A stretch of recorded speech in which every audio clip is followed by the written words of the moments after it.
Olá para você que está acompanhando a programação da TRT-FM. Eu sou Sinara Álvares e começa agora mais uma edição do TRT Entrevista. O Brasil tem uma média de 1.100 mortes por dia de acidente de trabalho. Esse cenário alarmante preocupa empregados e empregadores. Para falar desse tema aqui na TRT-FM, trazemos o engenheiro, doutor em Ciências da Saúde e auditor da Receita Federal, Paulo Rogério Oliveira. Paulo, seja muito bem-vindo à TRT-FM. Boa tarde. Olá, Sinara. Estou feliz de estar aqui. Bom, para começar, conta um pouquinho para a gente da sua trajetória profissional. Eu sou de Recife, Pernambuco, fiz concurso para a Petrobras, eu sou técnico mecânica, né, pela Escola Técnica, e eu aproveito o ensejo aqui para dizer o seguinte: é possível a gente avançar. Educação faz com que o pobre consiga alguma chance na vida, viu, Sinara? E escola técnica, né? Então, assim, eu tinha 17 anos e 10 meses, assim, eu lembro que eu tive que correr muito para poder pegar meus documentos, porque saiu a prova de concurso público para nível médio pela Petrobras, né? E eu passei nível médio, aquela coisa, filho mais velho, 6 irmãos. Muito novo. O pai desempregado, aquela história que o Brasil é recorrente, né? Enfim, a gente vira rima em família e tudo mais. Então, assim, a minha história com o acidente de trabalho vem da Petrobras. Na época, eu trabalhava em regime de embarcado, né? Regime de revezamento, plataforma de petróleo e tal, refinarias, depois dutos, tancagem, armazenamento. E aí nós tivemos um acidente. Aquela coisa que a gente nunca imagina que vai acontecer e aconteceu, né? Nesse acidente, 2 trabalhadores faleceram, né? Então, assim, a minha relação com esse tema é uma relação muito transcendental para mim. Ela vai muito além de norma, de lei, de coisas materiais, né? E eu percebi ali, nessa condição, de que era um grande faz de conta, sabe? 3 meses mandaram uma Kombi, Sinara, com cesta básica para os meninos, né? Os falecidos, né? Os dependentes, né? dos 2 falecidos. Tudo ficou como fatalidade. O inquérito policial foi encerrado, a CIPA se reuniu ali 2, 3 vezes. E eu, caramba, tu não faz de conta isso aqui, cara. No final das contas, para que o nosso trabalho? Qual a importância do nosso trabalho se é um faz de conta? Porque na prática, eu vi na prática, entendeu? Assim, a consequência do acidente de trabalho foi nula, né? Quem sofreu, efetivamente, quem arcou com toda a consequência foram as viúvas e os filhos, né? É por isso que a gente está aqui, né, na TRT-FM, fazendo esse bate-papo aqui, pessoal, porque o assunto vai além, mas muito além de uma fatalidade ou de meu pai não voltou para casa porque ele morreu, entende? O assunto vai muito além, né? E pela sua experiência, o que contribui para o número de acidentes de trabalho ser tão alto no Brasil? Isso tem a ver com, no meu olhar, viu? Assim, pessoal, vocês não estão me vendo aqui, mas eu sou branco, careca, tenho barba, tenho 57 anos de idade, né? E sou professor, coordenador do curso de Engenharia de Segurança do Trabalho, da Unip e da Unileia, né? Sou auditor fiscal da Receita Federal do Brasil. E nessa condição, vivendo, e pela que a vida me mostrou, nós temos aí um grande divisor, né? O Brasil está assim, o Brasil mata muito, adoece muito. Sinara, são 3 milhões de requerimentos ao ano, Sinara. No balcão do INSS, 3 milhões. São 3 milhões de famílias. 3 milhões de famílias. Então, assim, a gente fala, 1.000 mortes. Que 1.000? É muito mais do que isso. Isso é o número que foi registrado, Sinara. Então, a questão é muito mais... Então, assim, o que nós temos, infelizmente, assim, eu estou sendo muito honesto aqui com você, eu não queria trazer um assunto pesado agora, mas a gente precisa dizer isso para os nossos ouvintes, né?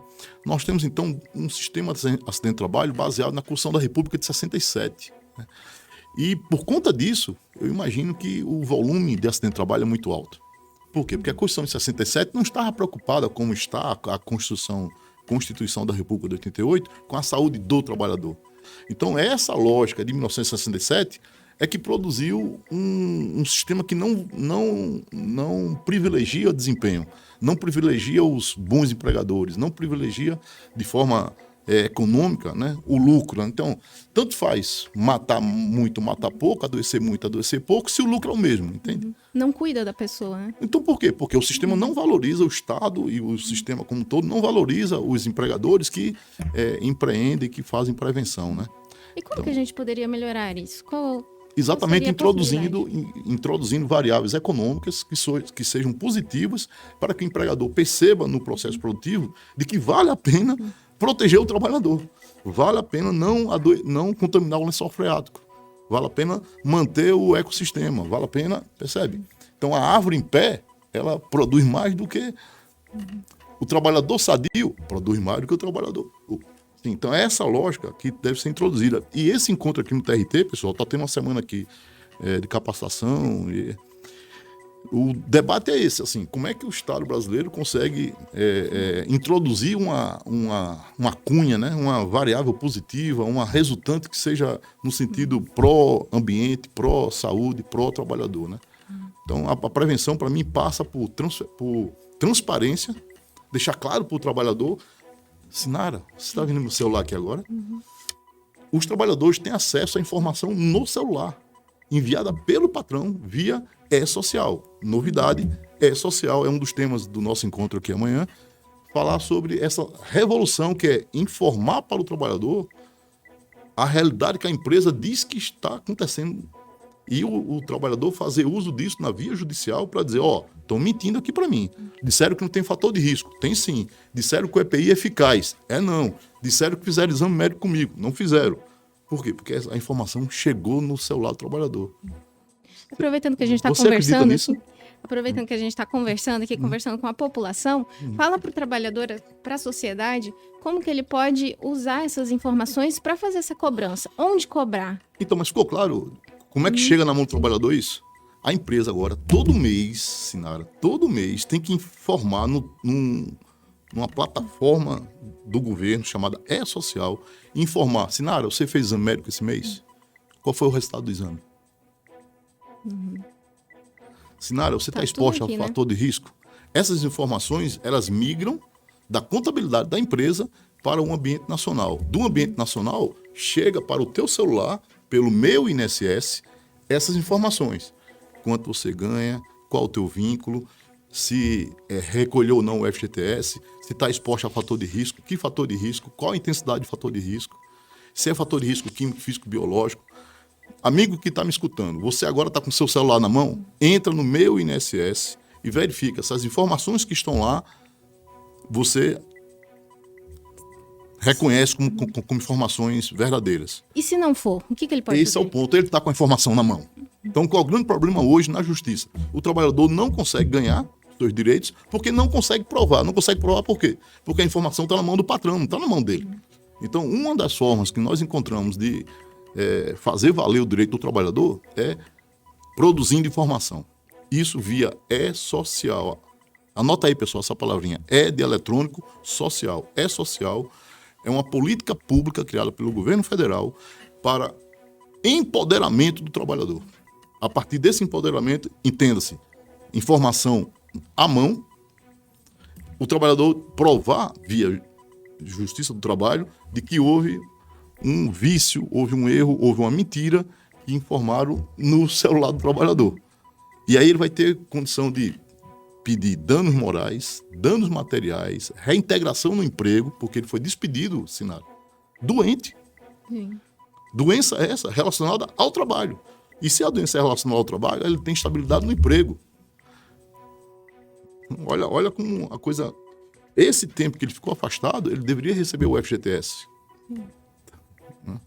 Então, assim, amigo trabalhador, você hoje tem uma novidade na mão, que é suas informações ambientais, biológicas, médicas, administrativas. Essas informações estão no meu INSS.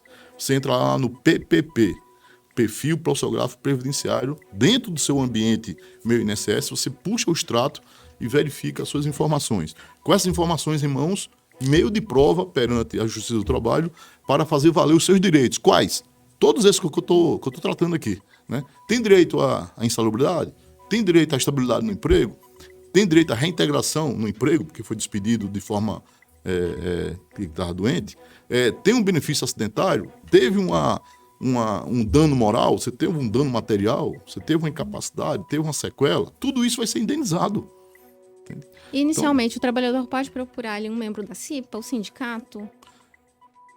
Assim, ele pode individualmente, perante a Justiça do Trabalho, ele pode coletivamente via sindicato, ele pode entrar com ação civil pública via sindicato, ele pode lançar a mão de um advogado especificamente lá da confiança dele. A CIPA não, porque a CIPA é uma comissão interna que pertence à empresa, enfim. A questão aqui, que não sei se eu entendi bem a pergunta, é que ele já está acidentado, certo? Ele já está lá com uma sequela, com um problema, uma incapacidade. A CIPA, ele pode comunicar, é importante que comunique, mas para fins de acontecer o direito dele, ele vai ter que ser por outras vias, né? Na via administrativa perante o INSS, pedindo um benefício por incapacidade, na via judicial, pedindo uma reparação, uma reintegração, ou enfim. É muito comum nós recebermos aqui na comunicação decisões judiciais para divulgar de trabalhadores que acidentaram. E a gente vê a decisão, mas não vê assim, as consequências na família, na sociedade. Fala um pouquinho pra gente as consequências para a sociedade desse acidente de trabalho, para essa família do trabalhador. É um terror, Sinara. É um terror. É triste mesmo. É triste. Assim, eu digo isso porque eu participei dessa situação lá, né, com as 2 mortes. Assim, você estraçalha uma família, né? Então, para além da questão familiar, essa questão emotiva, né, essa questão do psicológico das pessoas, das famílias, você tem o psicológico dos colegas, já no ambiente de trabalho. Você tem a quebra de produção, você tem a quebra de produtividade, você tem um dispêndio governamental gigante, você envolve SUS, reabilitação profissional, pagamento de INSS, imagina. Né? Então, assim, da perspectiva econômica, da perspectiva familiar, psicológica, emocional, da perspectiva de produção, na economia, produção, é devastador, é devastador. E a empresa? Quais as consequências para a empresa, para ficar ciente que também existe uma consequência? Então, a gente resgata aquela tua primeira pergunta, por que tem tanto acidente de trabalho? Porque você tem um descaso institucional, né? Meu amigo, eu já dei o capacete, já dei a focinheira lá, o EPI, já contratei um engenheiro para ficar aqui, já tem a CIPA, já pago adicional de insalubridade. Eu pago para adoecer, olha o nome, adicional, Sinara, adicional de insalubridade. O que quer dizer isso? O que quer dizer isso, adicional de insalubridade? Pagar para adoecer, entende? Então, assim, o sistema, ele termina sendo um sistema contraprodutivo, contraproducente, porque ele termina trabalhando o oposto que a sociedade deseja, que é a redução da acidente de trabalho. Então, essa tua pergunta ela tem a ver com a primeira, que tem a ver com a superação desse projeto político, que foi superado, que é de 1967, projeto político ditatorial da época da ditadura, né, e que nós temos, então, uma revolução a partir da Constituição de 88, que trouxe outros direitos, direito sanitário, Sinara, direito ambiental, direito previdenciário, direito tributário, e é por isso que tem um auditor da Receita Federal falando aqui, né? Então, nós temos agora o tributo sendo uma componente importante para que a empresa perceba que vai pagar menos tributo, porque adoece menos. Com isso, aumenta o lucro. E dessa forma, a empresa não mais vai cumprir tabela, cumprir norma, só para cumprir. Ela efetivamente vai fazer coisas para não adoecer, concorda? Faz sentido isso? Teria que deixar claro, tanto para as empresas, né, para compensar para a empresa, manter esse sistema de prevenção. E isso tem que ser assim, tem que ser muito, né, divulgado pelas rádios, e eu agradeço aqui a oportunidade, porque assim, a Receita Federal está fazendo um trabalho de transformação social a partir do momento que o meu ambiente de trabalho muda de insalubre para menos insalubre. Por que mudou de insalubre para menos insalubre? Porque o empregador quis. Não é porque a norma mandou, entende? Não é porque fulano está fiscalizando, não é porque ele tem medo disso, medo daquilo. É porque ele sente que ele agrega valor, ele lucra mais quando ele adoece menos. E adoecer menos faz o quê? Paga menos tributo. Pagando menos tributo, sobra dinheiro para lucrar, certo? Então, essa é a grande revolução e por isso que políticas públicas integradas social, informação, justiça social, inversão do ônus da prova lá no balcão do INSS, a partir da epidemiologia, estímulos tributários para empresas que adoecem pouco. Explica aqui para o nosso ouvinte o que é a inversão do ônus da prova. O trabalhador tinha que chegar no balcão do INSS e provar que aquela tendinite, que é aquela dor no tendão do braço, aquela tendinite era do trabalho. Se ele não provasse, Sinara, não teria o benefício acidentário. E agora quem comprova Agora, é a empresa. houve a inversão do ônus da prova, pessoal. Quer dizer o seguinte, não é mais a vítima que tem que provar que aquela doença é do trabalho, mas sim o empregador desse trabalhador vai ter que provar que não é do trabalho, porque do trabalho se presume. Então, se a trabalhadora trabalha no Banco Itaú e ela tem um transtorno mental, esse transtorno mental é do trabalho ou não, Sinara? O que é que você acha? Muito provavelmente. Sim, São das metas, né? Diz a lei que sim, diz a lei que sim. Artigo 21A da Lei 8.213 estabelece a inversão do ônus da prova. Em outras palavras, o trabalhador chegou da construção civil com o pé quebrado, é acidente de trabalho, mesmo sem comunicação de acidente de trabalho. O trabalhador chegou no transporte rodoviário urbano, motorista, com a diabetes alterada, descompensada, com hipertensão, é acidente de trabalho. O trabalhador chegou lá com o pé cortante de um hospital, é acidente de trabalho. E aí você inverteu o ônus da prova. Você percebe que não é uma solução única. Você tem, de um lado, a inversão do ônus da prova, lá no direito previdenciário, do outro lado, a tributação diferenciada, lá no direito tributário, a partir do estímulo aos bons empregadores, importantíssimo isso. Nós temos o direito sanitário, nós temos o direito penal, o direito administrativo. Para terminar, que estímulos seriam esses para os bons empregadores? Existe um tributo chamado SAT, Seguro Acidente de Trabalho. E esse SAT, ele tem uma dosimetria, ele tem uma flexibilidade de 50% a 100%. Aquele que adoecer pouco vai pagar metade do tributo. Aquele que adoecer mais poderá pagar até o dobro, que flutua de 50% a 100%. Percebe que é um baita estímulo? Então você tem uma folha de pagamento de R$100 mil. Você paga 3%, R$3 mil a título de seguro. 3%, R$100 mil. Você poderá pagar R$4.500, se for adoecer muito, por mês, ou pagar R$1.500. Conseguimos explicar? Conseguiu. Então essa é a flexibilização do SAT, que foi introduzido como política pública a partir de 88, nesse contexto que eu estou tratando com você aqui, de várias medidas públicas que levam à redução do acidente de trabalho.